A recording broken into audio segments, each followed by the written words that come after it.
My name is Dario Hasenstab. I have a degree in international affairs, and I'm here with Balder Hagritz, a former university professor of mine, as well as an IR consultant. And together, we're bursting the Western bubble. Today, we will analyze how to understand specific stories of the war in Ukraine through the lens of the Western bubble. These stories focus on how we are willfully unaware of important aspects because of the bubble that we live in. If you would like to know more about the Western bubble as a concept, how this podcast started, or who we are, make sure to listen to our introduction episode. Starting as always with housekeeping. First of all, Balder, it's great to have you back after last week's break. I hope that you're feeling better. Great to be back, Darya. Yeah, and I'm feeling absolutely fine. Thank you. Right, perfect.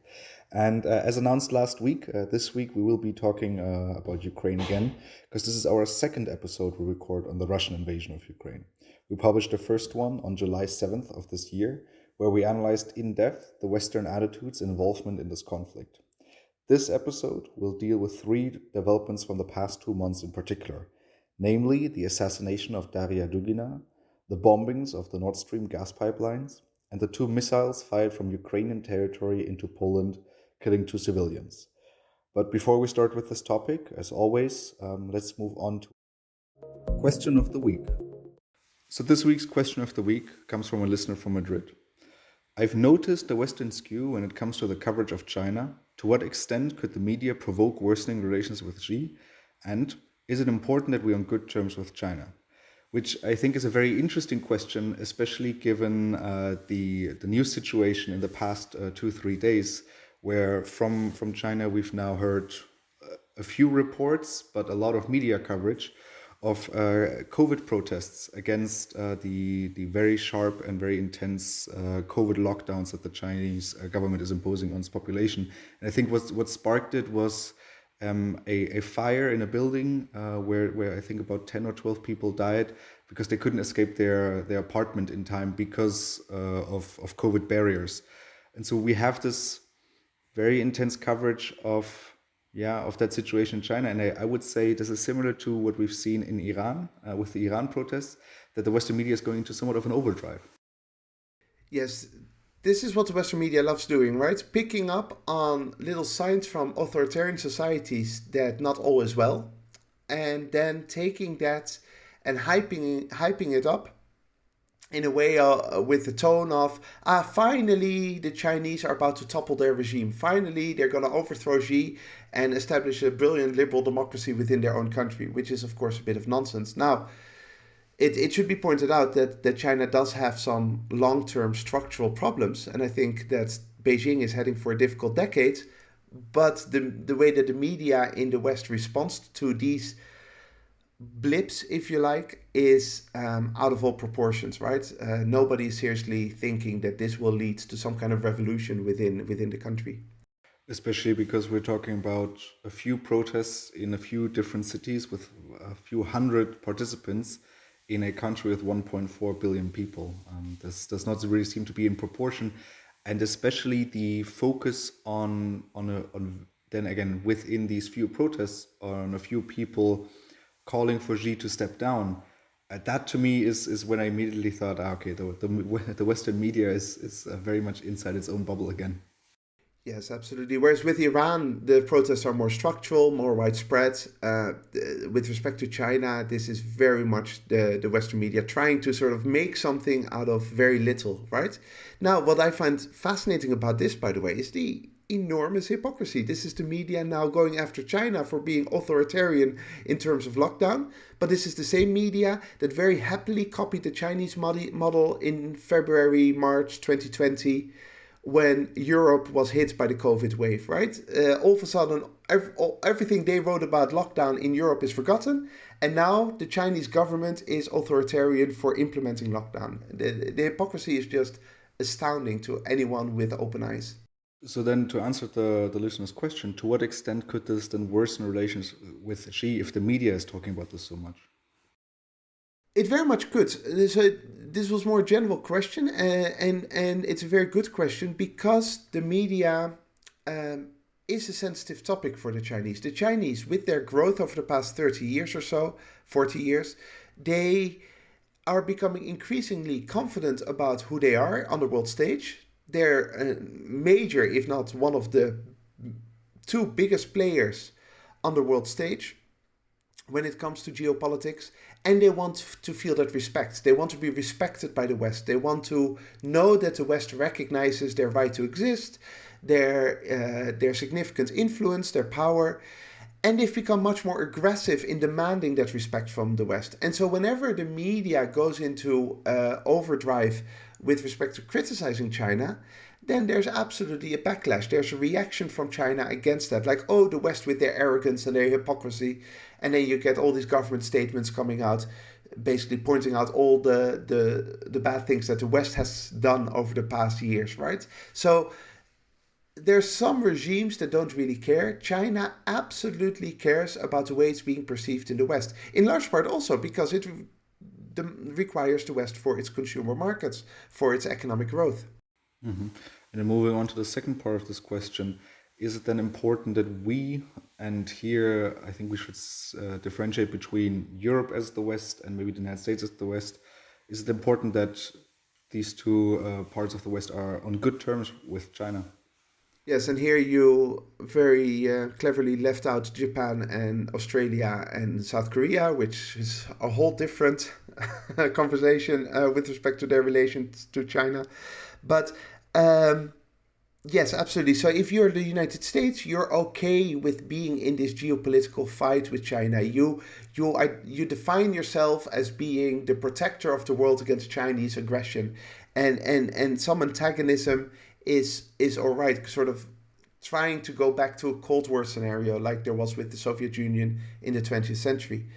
For Europe, it's a different story. Europe has consistently put itself on the map as, yes, a liberal Western bulwark, but one that can play ball with everyone, that is not as aggressive as the United States, sort of the nicer version of the United States, right? It doesn't use its military in the same way, um, that is not as demanding from its partners. And so Europe has created, and they've been doing this quite structurally, this idea of Europe being the place for the rest of the world to go to do business. If you can't get along with Washington, surely you can get along with us. Unfortunately, this has now changed because of the war in Ukraine, and now Europe is sort of being pushed back into the transatlantic alliance.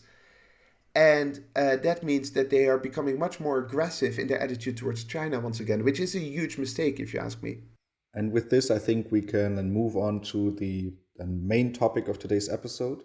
And as always, we are starting with what are the facts in 2 minutes? Starting with the assassination of Darya Dugina, who was killed in August 2022 in a car bombing on the outskirts of Moscow. She was the daughter of Alexander Dugin, a far-right political philosopher whose political views and support for Vladimir Putin she shared. After the initial reactions pointed towards Putin as the one to blame, US intelligence services have since come out pointing towards Ukraine as the assassins. Continuing with the bombings of the two Nord Stream pipelines transporting gas from Russia to Europe, the 2022 Nord Stream pipeline sabotage was a series of explosions and subsequent underwater gas leaks that occurred on the Nord Stream 1 and Nord Stream 2 pipelines on September 26th. Since then, separate investigations from Germany, Denmark, and Sweden have found that these were in fact explosions. However, no reports about who executed these have been shared yet. Lastly, on the 15th of November, a missile struck the territory of Poland near the border with Ukraine, killing 2 Polish civilians. The incident occurred during an attack on Ukrainian cities and energy facilities by Russia and marked the first incident of a missile landing and exploding within NATO territory during the Russian invasion of Ukraine. Initial assessments by the United States found that the missile was likely to have been an air defense missile fired by Ukrainian forces at an incoming Russian missile. After this quick factual overview, then let's always start with the next category. What is the bubble? So, Boulder, I mean, we've already talked about this topic, so we do not want to necessarily recap the entire bubble, the entire Western bubble that the West is in. For this episode, for the listeners who haven't listened to the episode yet, please do so. It's one of our best ones, I would say. But then very quickly, a recap. What is the Western bubble with regards to the Russian invasion of Ukraine? It is this idea that automatically the West needs to take a stand, needs to be part of the violence, part of the conflict, because it is liberal democracy i.e., Ukraine, fighting for freedom against Russian authoritarianism. And that creates an idea that we're all in this together, and that even though we are not the ones who are doing the actual fighting, it's Ukrainian soldiers dying, not German or Spanish soldiers, except for those few personalities that actually went to Ukraine to fight alongside Ukrainians. It is those. It is the idea that we, despite not being belligerents in the conflict, are still on the side of Ukraine, and as a result, we're no longer seeing the bigger picture. We are no longer trying to analyze what happens and try to play a productive part in finding solutions, in trying to stop the bloodshed, stop the destruction. Instead, it is about defeating Russia at all cost. And that has all kinds of unfortunate consequences, the most important of which is that in our media and in our political coverage, we are no longer trying to understand what's happening. We're continuously judging. We're judging Ukraine as the good guys, we're judging Russians as the bad guys. And whatever happens, and that's why we're going to talk about these three topics today, whatever happens, our intuitive reaction is, oh, the Russians are to blame. And that means that we're no longer in touch with reality. We are no longer actually understanding. We are instead just acting as if we are part of that war zone and we have to fight the enemy at whatever cost. See, an example of this is so the listeners know that I live in Germany. There's now a lot of posters about saving energy, and all of them are saying that, oh, it's a wartime. We have to save energy, and yeah, it's wartime. However, wartime also happened before the Russian invasion of Ukraine. There was also war in Yemen, and there were war in Ethiopia, and so on. There's still no war within the European Union, but it is wartime. So now we have to save energy. We need to take actions based on the feeling that there's war. And it's a psychologically very powerful instrument, that, right? When you say we're at war, especially if you don't pay any price, because again, it's the Ukrainians who are fighting for their independence, for their freedom, if you like. It's not the Germans or the Spanish, but by saying it is wartime, you sort of open a whole new path towards drastic measures, towards saying, okay, we now, we all need to suffer through this. And yeah, prices are high, but what are politicians to do? Instead of actually trying to say, hang on, we can breathe in and out. Our houses are not being bombed. If you live in Kiev, then you've got more immediate concerns. But if you live in Berlin, your house is not going to get bombed anytime soon. So let's take a step back and let's look at how can we find real solutions to the problems rather than just clouding it by this idea that we're fighting this dark enemy with the face of Putin, that we all associate with evil dictatorship. And I think that this is a good moment when we're talking about the mistakes of NATO to move into the next category. What is the problem? And so the three damages we already outlined, the ones we want to talk about today. Obviously, the assassination of Darya Dugina, the Nord Stream pipeline sabotages and bombings, and missiles shot into Poland. Where we want to start chronologically, and so we're starting with the assassination of Darya Dugina. And I think before we kind of go into the reactions of the assassination itself, it would be interesting to first talk a little bit about Darya Dugina herself. And she was one of the individuals sanctioned by the West. It was the United States, the United Kingdom, New Zealand, Australia, and Canada who all imposed sanctions on her right after the invasion of Ukraine, so early March.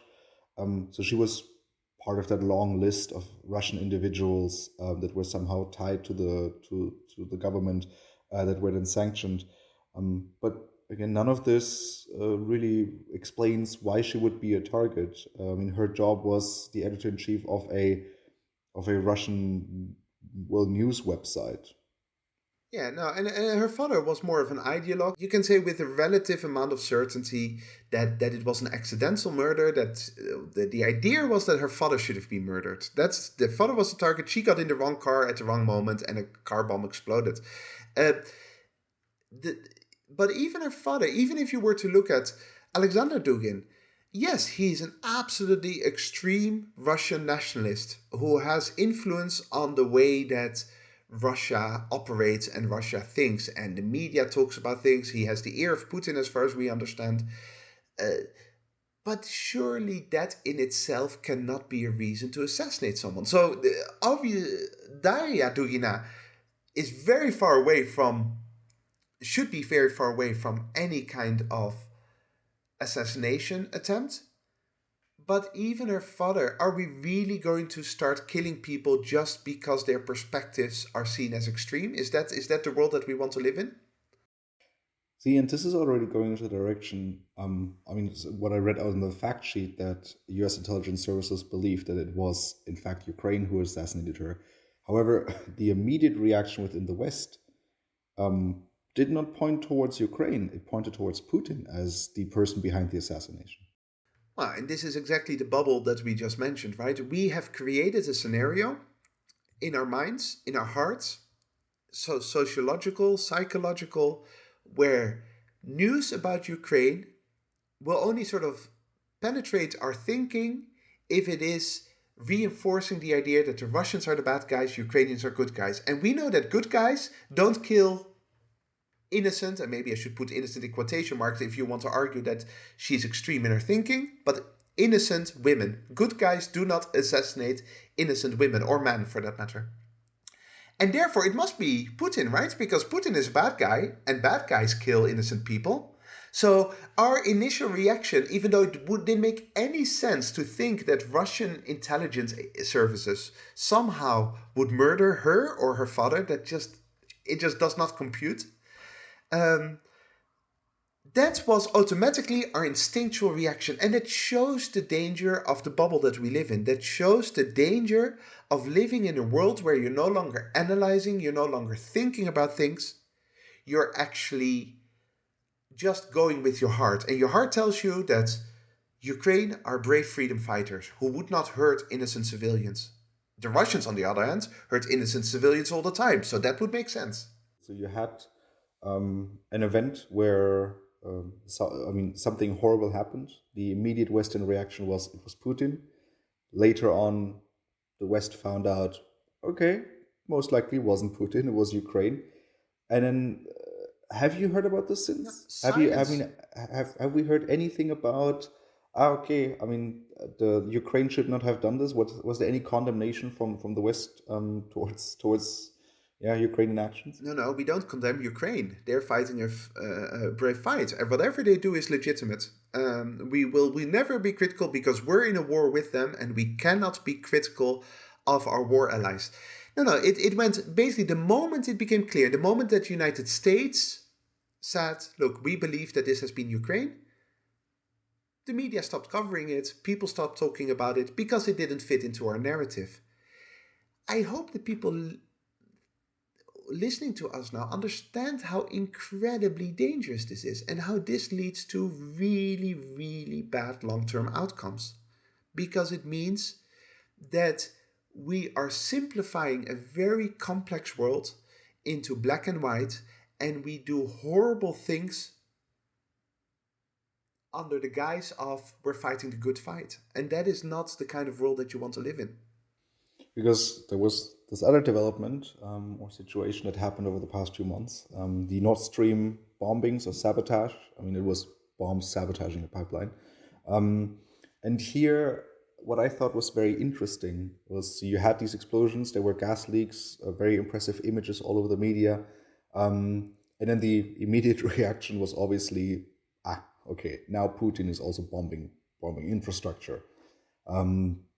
There wasn't a lot of talk about this. I mean, I think that politicians in general handled it well, saying that, oh, we don't know yet who was this, so we're going to launch an investigation. And so these pipelines were in the waters of Denmark, Germany, and Sweden.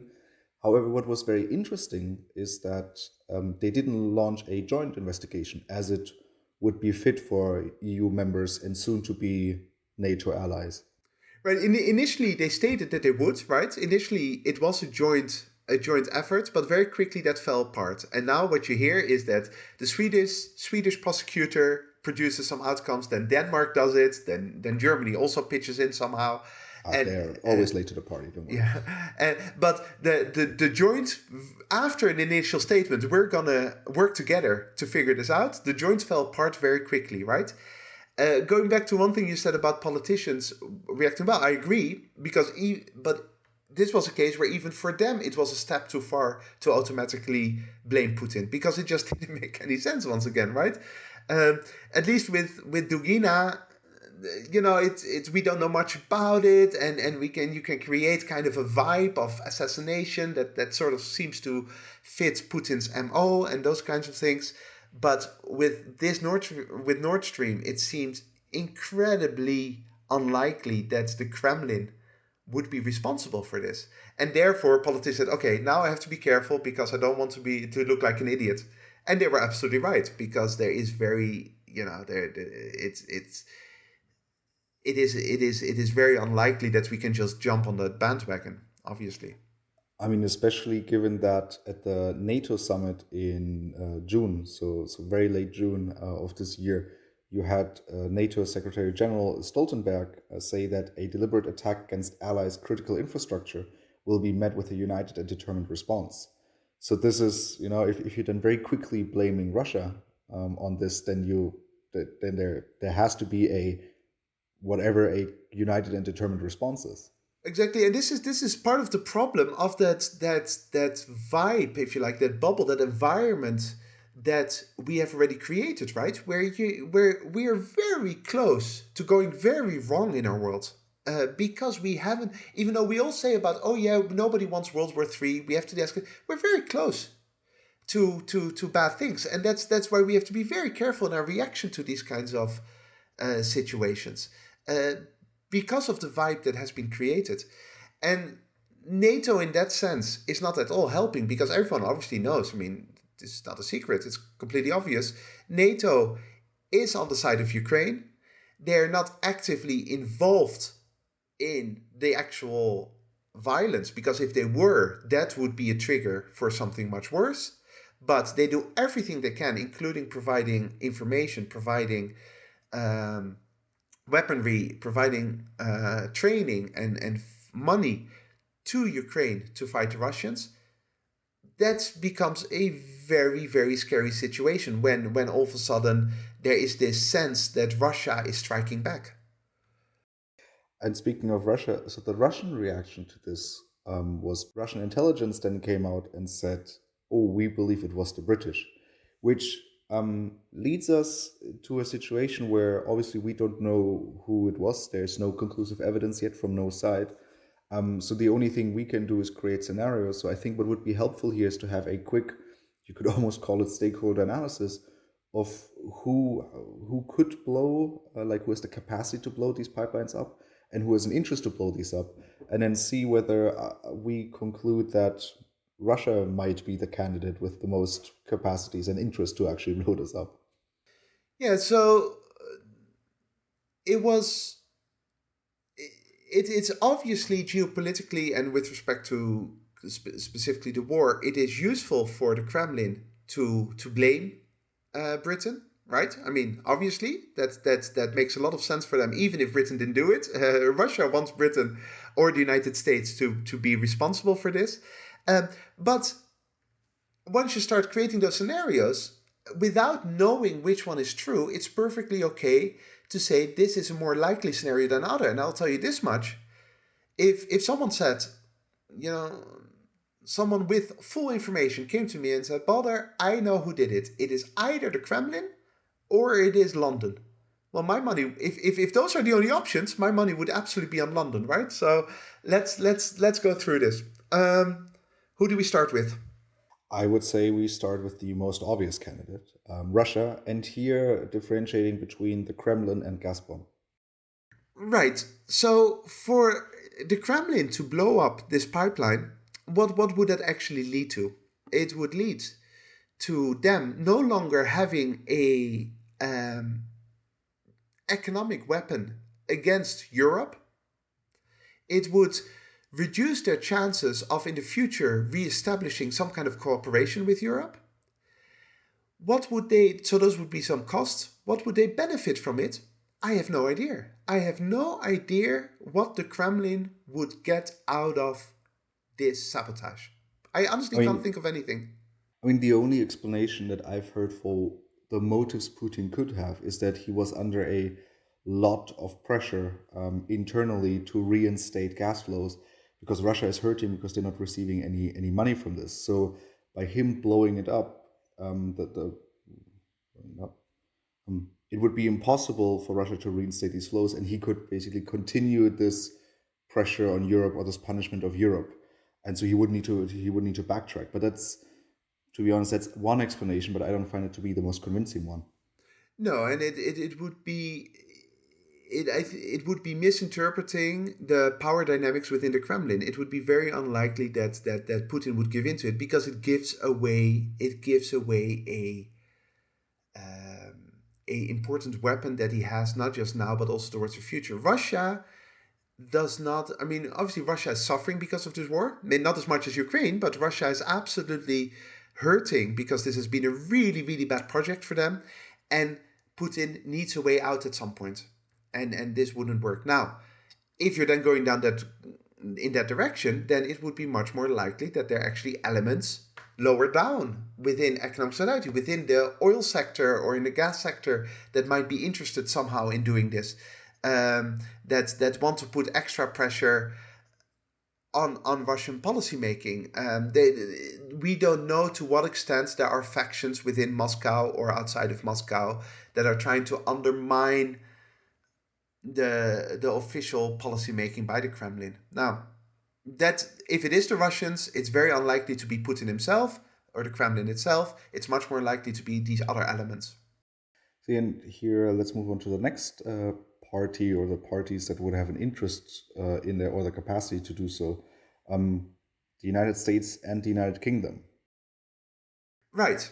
Now, again, what's very interesting here is that if you notice that the UK and the US, the moment you mention them as potential perpetrators of this act, and it would be a big deal, right? Them sabotaging infrastructure of their own allies in territory of Sweden, very clearly its own allies.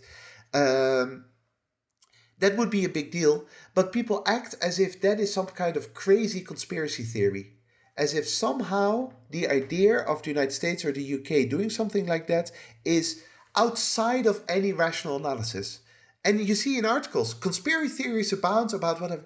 No, it's let's analyze it. It's not a given. We don't have evidence that they have done it, but we know from the War on Terror, for example, the infamous War on Terror, that the United States and the United Kingdom, George W. Bush and Tony Blair, repeatedly went against um, promises made towards European allies, repeatedly undermined European allies behind their backs, hoping that it wouldn't be found out with black sites and all those kinds of things in their fight against Al Qaeda and their fight against ISIS later.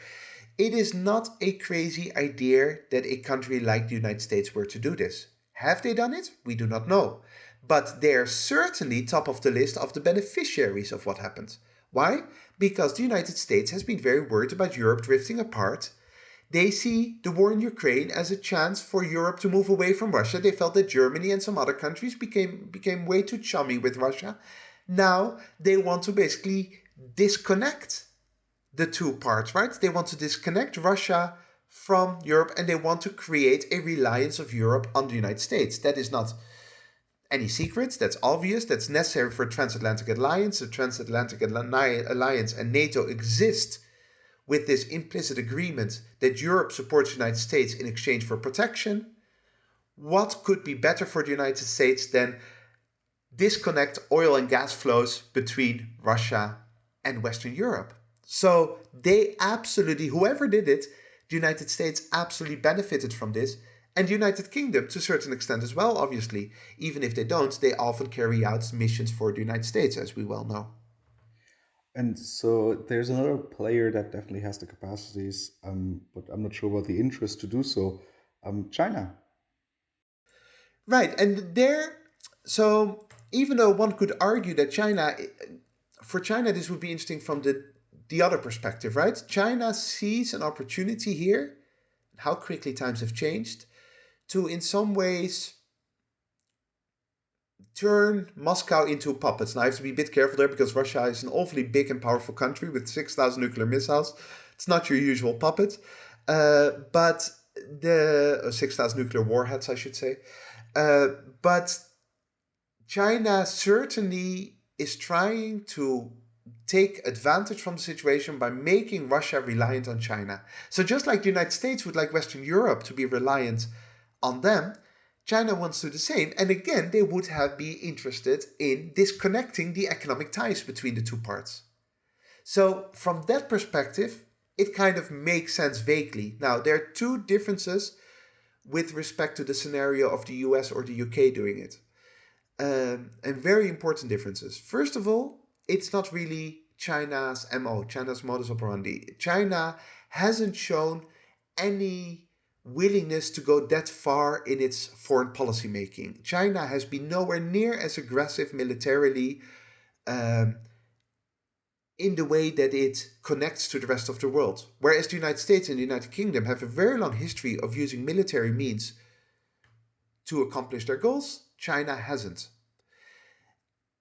And the second, just as important reason, even if they wanted to, operationally, it's much more complex for China to get to the Baltic. The Baltic is awfully far away, and they don't have the infrastructure necessary. They would have to probably use a third party to then accomplish it.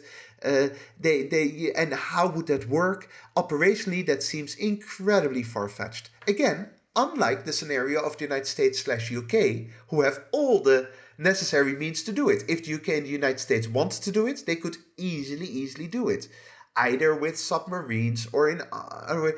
Keep in mind also that we're talking here about the Baltic, in a situation where Ukraine and Russia are fighting. There are few places on Earth that are as well monitored right now by NATO as the Baltic Sea, for obvious reasons. The Baltic has always been an area of contention between Russia and the West, continuously Russian airplanes invading NATO space and then them being intercepted by Swedish fighters or anything like that. That has gone into overdrive now. So for either Russia or China to somehow sabotage installations in the Baltic means that they have some kind of way to escape this incredible NATO intelligence machine, which seems very unlikely. Who has this ability? The United Kingdom and the US, because they know exactly what NATO does at any given time, obviously. The next player who I would say has an interest, but I'm doubting their capacities, would be Ukraine. Right. Ukraine certainly might be very interested in this for the obvious reasons. I don't think that we need to explain that.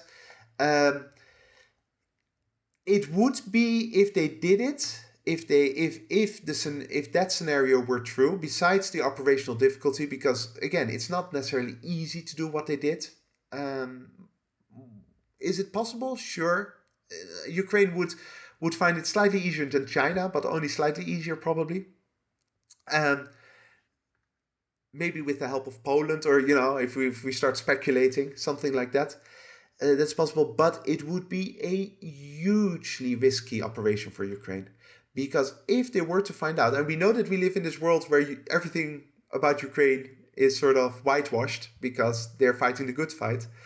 But if they were found out to do that, that would make it so difficult for NATO to keep on supporting them, because then Ukraine is actually attacking NATO, literally. So if that scenario were true, it would be, let's call it bold, but that word doesn't do it quite justice. And just because I want this to be a comprehensive stakeholder analysis, what is the interest of Sweden, Denmark, Germany doing it themselves? Right. Not a lot, to be honest. Germany, zero. Why would Germany ever do this? I mean, to ease, basically to get rid of internal opposition, to turn it back on, to say, we can't because Russia blew it up. Yeah, yeah. Exactly, unlikely, but an My understanding, explanation. and this is your area of expertise, Dario, but my understanding is that German politics doesn't work like that. I don't know if Not there are yet. any rogue elements in the German intelligence agencies, but I very much doubt it. I would also doubt the capacity. The German The- military is not known to have capacities. um, and the other two, I mean, we're talking about Sweden here. Come on, I don't think we need to bore the listeners with discussing the ability of Sweden. I mean, technically they would have the ability, but come on, this is Sweden. They're lovely people. Uh, no, what I find really interesting though is this issue of them not working together, Sweden and Denmark and Germany not working together, and a very likely scenario here is that they have a disagreement about where to take the investigation. If they were somehow convinced, all three, Germany, Denmark, and Sweden, that Russia was behind this, then they wouldn't have much problem working together into one big, comprehensive, holistic investigation. But because of what we just said, it's very likely that it's not Russia, and there the interests start going in different directions. Sweden would be much more likely to look into the scenario of the US UK doing this. Denmark and Germany would be much more hesitant about that. And so the reason it would be, I'm sure a book will be written about this in 10 or 20 years' time. The reason why they can't work together in any effective way is very likely because one of them is actually looking at these scenarios and saying, hang on, it actually makes sense for the US and the UK to do that. At the very minimum, we should look into that. And the others are saying, no, no, no, no, no, no. Let's not go there. We refuse to go there because whatever the outcome, it's bad. Either it's not true and then we spent a lot of time annoying our allies, or it is true and all of a sudden we have to accuse our biggest ally of attacking our own installations. That is not something acceptable politically or geopolitically to where we are.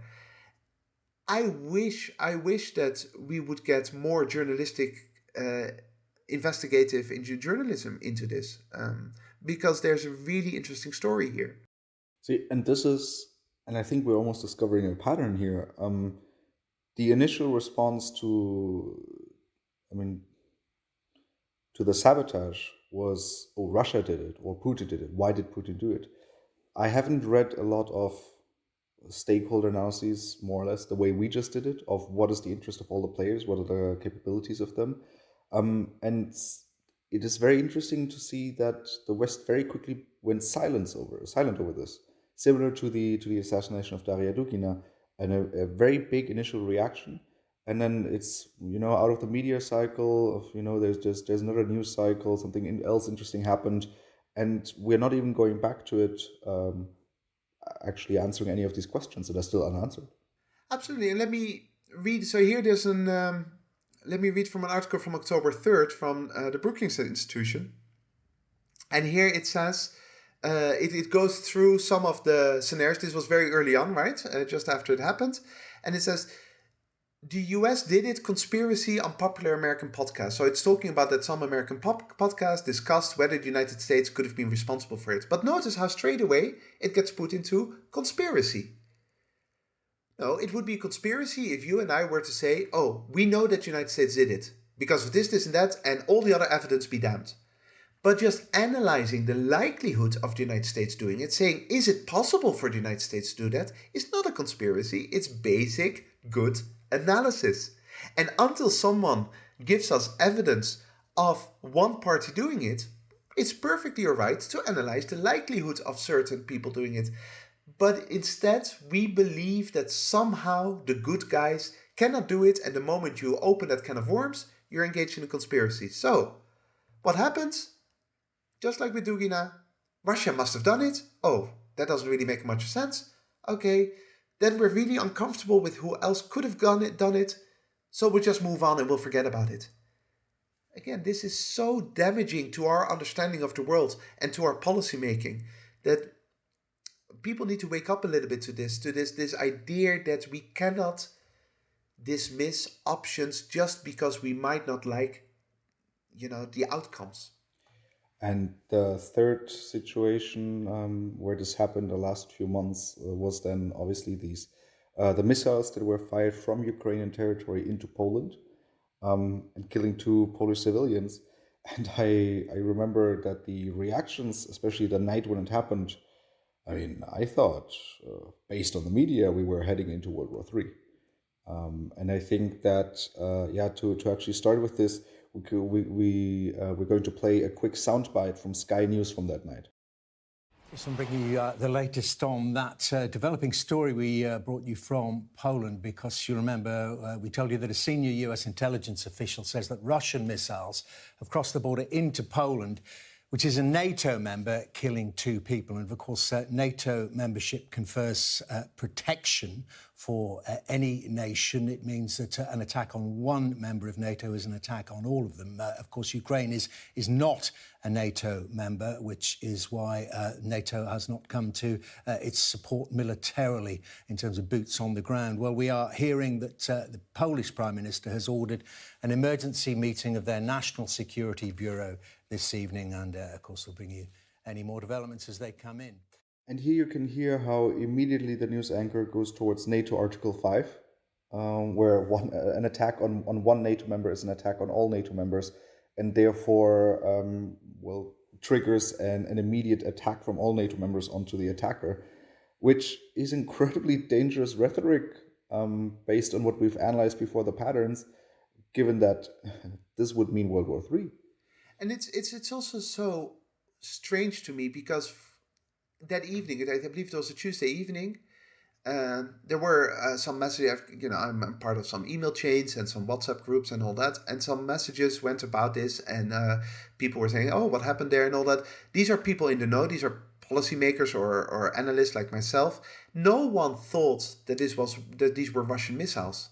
No one, but the media jumped on straight away on the bandwagon. So people who were in the know said, "Look, this can't be Russian missiles." And in the really, really, really strange case that it was a Russian missile, then it was clearly a complete fluke, and there's nothing to worry about there. But the media went for 12 hours into overdrive, as we just heard, also fed by the Polish reaction for those first 12 hours, right? So, and that shows this incredible danger in creating this high tension scenario where everyone believes we are just one step away from a war with Russia, which we have been feeding for all of these months by making it sound as if we're basically already fighting Russia, and we require one trigger to go over the edge.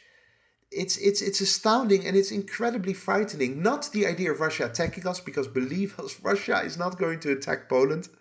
It's just not happening. But our sensitivity and the likelihood of us overreacting towards things. So the soundbite also talked about the Polish reaction, and yeah, so Duda immediately, the Polish president immediately called together the National Security Council. He put the military on high alert, and he called on NATO for Article 4, which is, I think an easy way to describe the smaller brother of Article 5. It calls for an immediate conference between all NATO members discussing the situation and the security situation. So yeah, from a Polish side, you have a reaction. Then you had the Russians who said this is a deliberate provocation aimed at escalating the situation, which out of all the statements we're going to hear, to be honest, is the most rational one. This is dangerous because it could escalate the situation. And then we had the reaction of Ukraine, where President Zelensky blamed Russia for the incident and basically described that a Russian missile hit Poland and called it an infringement upon collective security and a significant escalation. Yeah, this is Zelensky once again playing the game of sort of pretending that they're already kind of part of NATO, right? Which is not a crazy idea given the NATO support that is provided to Ukraine. And using the kind of language, Zelensky loves to use the sort of kind of language that he knows NATO uses. So identifying himself with one, saying, we are Poland, Poland is us. And now it's completely clear that Russia is fighting all of us. Because from Zelensky's perspective, which I still don't really understand what he's playing at here from a Ukrainian perspective, but Zelensky desperately wants to drag NATO more into the conflict. Now, why I'm saying that I don't understand that is that In this hypothetical scenario, again, which we should stop worrying about because Russia is certainly not going to trigger it, and I very much would like to think NATO doesn't trigger it either. In this hypothetical scenario where actual World War III breaks out between NATO and Russia, Ukraine will be flattened. Ukraine will be the main battlefield. So if you're the president of Ukraine, why would you want that? You're not going to benefit from that at all. See, and then because the next day, and I also don't understand why you would want that at all, but the next day, then the presidential advisor to Zelensky tweeted that European countries should close the sky. Remember the no-fly zone from March earlier this year that would mean an active and direct involvement of NATO in this conflict. Then the National Security and Defense Council of Ukraine, he then claimed that there was evidence of a Russian trace in the explosion without giving any details. Zelensky then a few days later said that there was no doubt that it was not our missile and that Ukraine should basically be given access to the site of the explosion. And by this time, you already have U.S. intelligence saying that there's a high probability that this was a Ukrainian air defense missile that was basically trying to intercept a Russian missile and then misfired and landed in Poland, killing 2 civilians.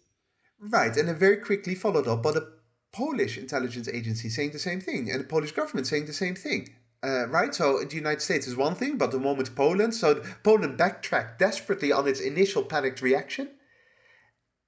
And at that moment, if you're Zelensky, if you're Kiev, you should know that the game is up, that you cannot pretend anymore that this was some kind of Russian provocation against Poland or a Russian attack on Poland. And yet, he didn't give up, did he? No, because, I mean, I don't know, can you call this backtracking? Because on November 17th, Zelensky then said that, oh, I don't know what happened. We don't know for sure. The world does not know, but I'm sure that there was a Russian missile. I'm sure that we fired from air defense systems, which I would say you could say that this was him backtracking. Yeah, it's basically changing your words a little bit in order to make it a little bit less extreme, because you kind of know that the game is up, but you don't want to admit it yet, right? Because Zelensky in the long term is hurting his credentials here, right? He's hurting his ability to be seen as a voice of reason in the world, if he can still be seen as such.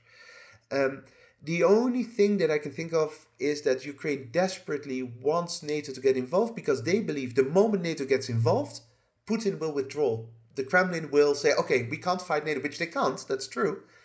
But that is a very scary game to play, because if Putin doesn't withdraw, then we are actually in World War III. Yeah, we would be. And the last reaction I want to look at is the reaction of NATO itself. So official NATO statements that said that ultimately it is Russia that is to blame, which I find interesting, right? Because it was a Ukrainian air defense missile, but ultimately it's Russia to blame because, without Russia, Ukraine would never have to fire that defense missile. Yeah, I mean, it would be funny if it wasn't so serious, right? So according to this, whatever happens, whatever is being done in Ukraine, anything that happens in the end is because of Putin. Well, yeah, okay. So if Putin hadn't invaded, then these Ukrainian air defense missiles wouldn't have landed on Polish soil. That is correct. That is a logical statement. But that would take. If Putin hadn't invaded, Darya Dugina might still be alive. And if Putin hadn't invaded, the Nord Stream pipelines would still be intact. Yeah, exactly. The butterfly effect. So basically, if that is your argument, then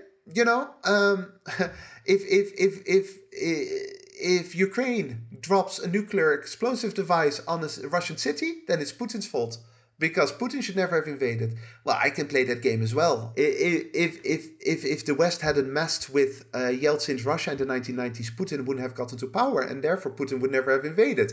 I mean, once you go down that route, then nobody's ever responsible for anything. A serious person cannot make a statement about ultimately Russia is to blame. Yeah, okay. We've now completely abandoned any ability to rationally analyze the situation anymore. And then, which is once again, and I think now we have found our pattern here, is immediately the reaction to this incident was very big. And then as soon as US intelligence calmed the world down, and as soon as the Polish calmed the world down as well, nobody paid attention to it anymore. We basically called it an accident. Okay, nothing serious happened. 2 people died. We mourned the death of these 2 people. But then silence went away. And the fact that Zelensky just tried to involve NATO into this conflict was uncommented on, because why would you? So immediately the West went silent again. Yeah, and it would have been nice, for example, for Ukraine to just issue an apology saying, hey, obviously we didn't want this. This was an accident, horrible accident. Zelensky phoning the victims of the families of the 2 victims, for example. Just say, look, we're really sorry that this happened. Obviously, we understand your loss, and we hope to avoid this in the future. But nothing like that. So there was no conversation about it afterwards. Once again, because we don't like the idea of Ukraine doing anything wrong. And if we can't blame Russia, let's then just move on. There's no fun to be had.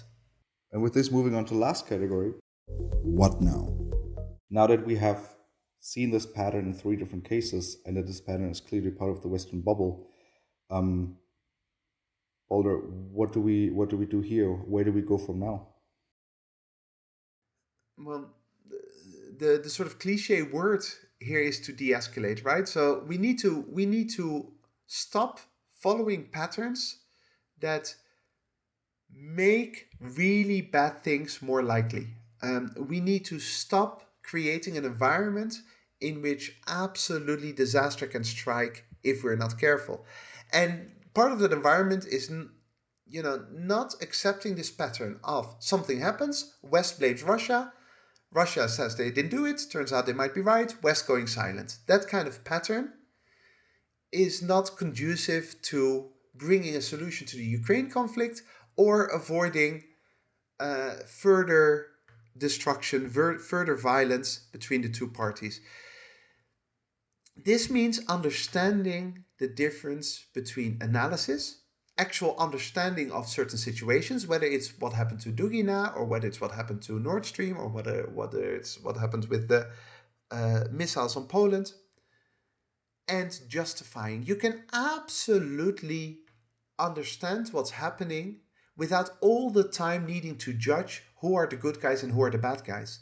That's what you want from a well-functioning society, but from a well-functioning media and a well-functioning political system. Show us understanding, show us as many facts as you can, rather than being on this hype train of fighting a moral fight that has to be won, otherwise it is giving into evil. Putin is not the source of all evil in the world. He's the source of a lot of destruction, but not of all evil. And Zelensky is not the source of everything that is good in the world. He is fighting a righteous fight against Russian aggression, but Ukraine should also be held accountable for the mistakes they make in a war, for the crimes they commit in war, for the murders that they're involved in if they are involved in them. Just like Russia should. And we as the West should stop pretending that we're somehow in this war with Ukraine together. This seems like a great moment to end today's conversation on the continuous development in Ukraine. If you have any questions, comments, or regards, make sure to send us an email to thewesternbubble@gmail.com, and we will try to incorporate them in our following episodes. Thank you very much to the listeners for joining us today. Make sure to join us again next week when we burst the Western bubble. That is it from my side. Balder, which closing quote did you pick for us today? I actually chose 2 related quotes from 2 American analysts. And I need to introduce with this by saying that we've already done an episode on NATO. And if 5 years ago or 10 years ago, you had a conference about NATO, there was a real question about why is NATO still there? What is the point of NATO? They were there to defend the West against potential Soviet aggression. A very well-oiled machine. Did that job very, very well. But in the 21st century, the Soviet Union is no longer there. Why is NATO still around, right? That's a valid question to ask. Now, with the invasion of Ukraine, it seems as if NATO is legitimized, as if NATO can say, see, this is why we're here, to protect us all from, once again, the evil Russians. because our existence is there because there's something inherently bad about Russia. And as long as Russia exists, NATO needs to exist. The reality, however, is that NATO expansion and NATO actions have contributed, are not necessarily responsible for, I'm just saying contributed before listeners get angry, contributed to an environment where Putin invaded Ukraine. And it's a little bit like if I have a neighbor who I don't like and I buy a gun pointing at my neighbor, don't get into my garden because otherwise I'll shoot at you. And my neighbor buys a gun and I buy a bigger gun and my neighbor buys a bigger gun. And that escalates, then violence breaks out, and then we say, well, you see, I was justified to buy the gun in the first place. It was good to protect ourselves, rather than saying, hang on, if I hadn't bought that gun in the first place, maybe history would have been different. And so two Americans refer to this idea. First, George Kennan, who was an American diplomat and historian, very knowledgeable about the Soviet Union in the 20th century. He said, the best thing we can do if we want Russians to let us be Americans is to let the Russians be Russian. And then later, Seymour Hersh, who is an American investigative journalist and a political writer, said, the day after 9/11, we should have gone to Russia. We did one thing that George Kennan warned us never to do, to expand NATO too far.